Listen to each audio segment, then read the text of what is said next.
ఈ రెసిపీ ఆరోగ్యానికి చాలా మంచిది.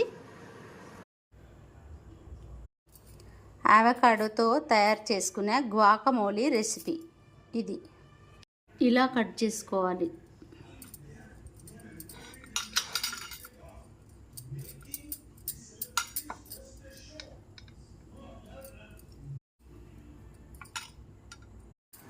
ఇలా ఇది సీడ్ తీసేసేయాలి.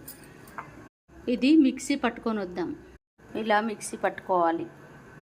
కొత్తిమీర ఇందులో వేసుకుందాం. ఆనియన్ వేసుకుంటున్నా. ఇప్పుడు టమాటో ముక్కలు వేసుకుందాం. ఇందులో కొంచెము ఉప్పు వేసుకుందాం. ఇప్పుడు మిక్స్ చేసుకుందాం. ఈ అవకాడో, ఇవి ముక్కలు, ఉల్లిపాయ ముక్కలు, కొత్తిమీర, టమాటా ముక్కలు అన్నీ మిక్స్ చేసుకుందాం. ఇందులో కొంచెం కారం వేసుకోవాలి. ఇందులో అంతా కలుపుకొని నిమ్మకాయ పిండుకోవాలి.